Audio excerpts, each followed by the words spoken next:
But all this kind of talk about Mexico and agriculture and things like that kind of reminds me of a story, Harrison.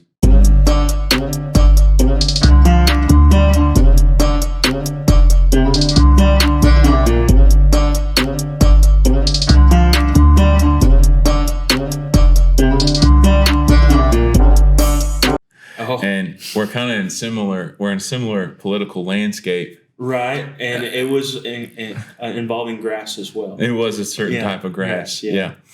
And farming. It was farming. It was a certain type of agriculture. Yeah. I would imagine it's less difficult to produce, but it reminds me of that quite a bit because. Do we want to tell that? Yeah, I'm telling it. Yeah. It's too good not to. And it just lines Absolutely. up. Right. And so 2016, yeah. 2016. Trump was running. The glory days. Trump was running for president, and the big talk during the time was all about border security, drug trafficking. And I remember scamming was a really big deal. Scamming's always been around. But it just feels like it was higher then, and now it's higher again just now. Not the Nigerian princes anymore. Right. And so Harrison and I bought this certain type of grill from my dad. It was, at the time, it was called Komodo Joe.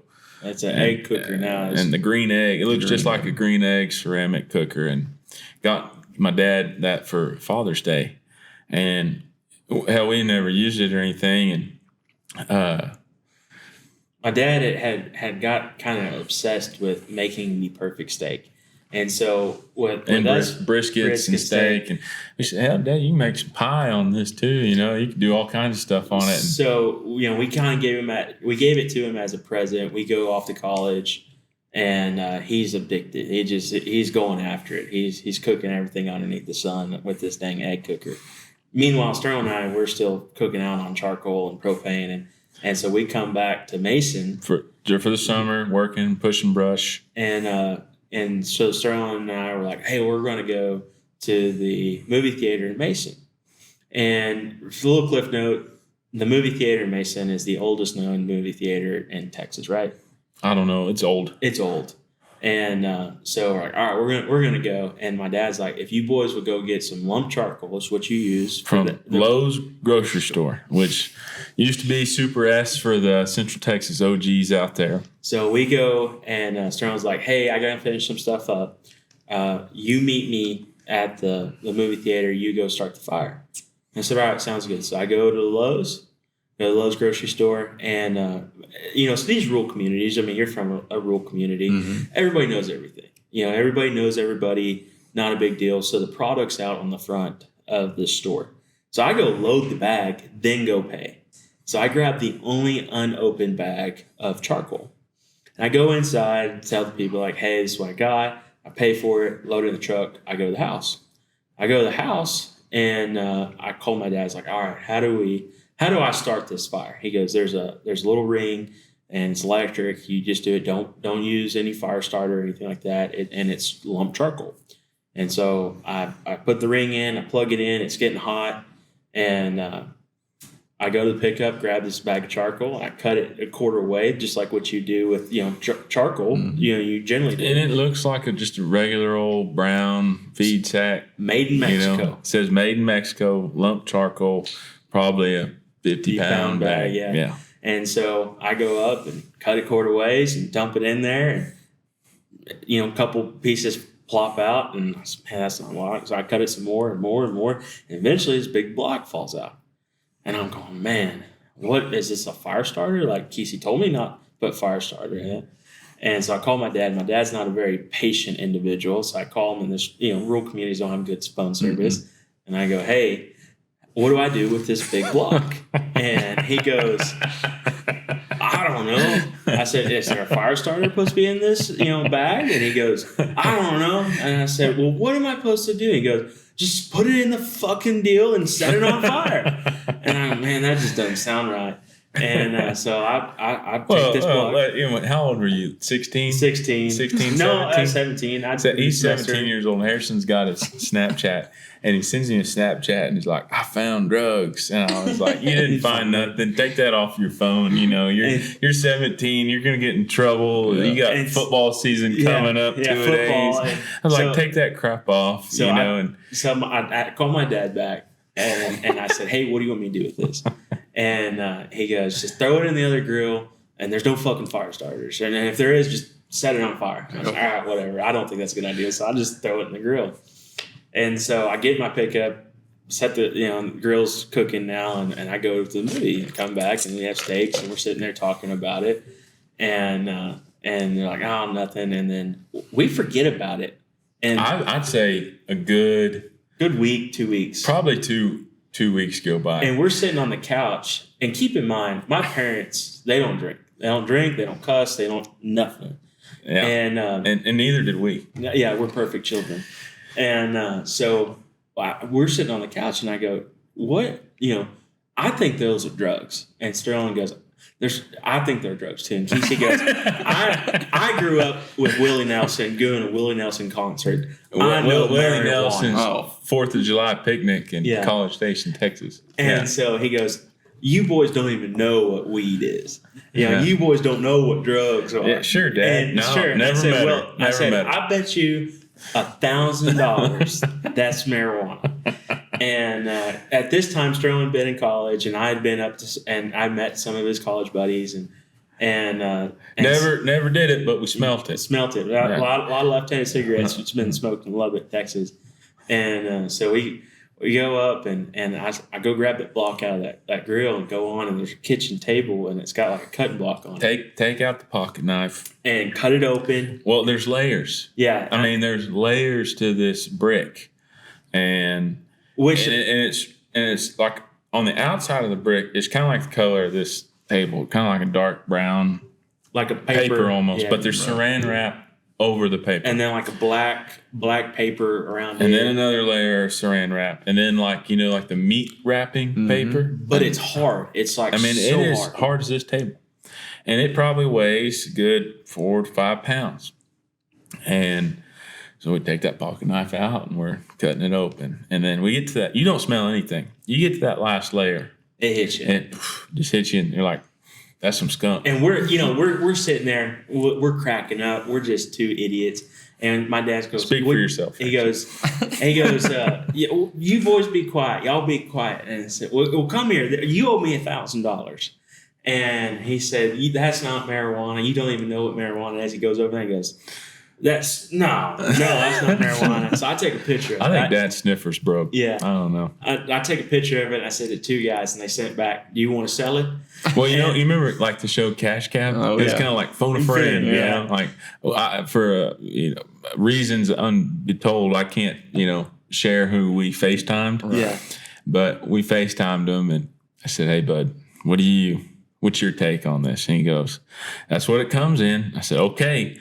And there's a seed, a stem, leaves. I mean, it's all there. And it's this dark green, kind of brown color. We take it and put it on a scale in the kitchen. And it weighs exactly 5 pounds. And Matt, there are 8 of these boogers in this bag. Well, we didn't really know that until, so we joke about it. My mom, she's a worrier. She's a prayer too. Mm-hmm. And so she's like, you boys, you don't even know what you got yourselves into. And we're like, yeah, we're about to buy new pickups. About to short the market in Lubbock County. And that's how Big Country got started.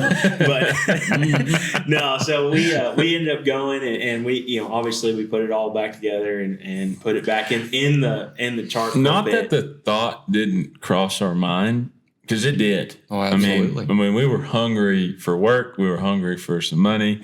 But like I said, this time, and what was going on, a week or 2 weeks prior, there's some surveyors in Menard County. They're surveying, and they find, I can't remember how many acres it was. I could be wrong. About a half section of irrigated marijuana. And they find it by surveying, by playing real estate. or plane or helicopter or One something. of the two. Aerial. And Wouldn't have they drone, go, maybe. I think game warden went in there, the sheriff did, and there was, no one there except for just this pivot, water and marijuana, right? That was a handful of weeks before this happened. Well, and then in Mason County, a guy got caught flying bundles of cocaine into the Mason County airport. These are small towns. Oh, right. This isn't There's some big stuff happening. Yeah, right. And they're not even making the news. This stuff is under the rug, and so we end up putting our little stash away. Well, my mother, she cheats us. Mm-hmm. She takes it where we're working our butts off. She takes it to the sheriff, and it was Buster Nixon at the time, and she takes it to the sheriff's office. And if you've ever been in Mason, Texas, the courthouse and the sheriff's office are on the same lawn, built in the 1800s. And the back of the sheriff's office faces the oncoming road of 29.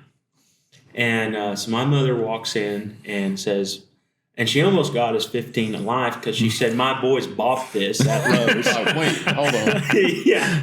Throw it in reverse, Terry. Yeah. And so she goes, all right, well, my boys bought it. And they go, where did they buy it? Well, they bought it at the Lowe's grocery store. Like, who do they buy it from? So the grocery store. They bought it at the grocery store. It's in the front. And so they sit there and they do exactly, we could be detectives, did exactly what we did. And they said, this is marijuana. And so anyhow, they look at her and goes, and she'd just taken one block.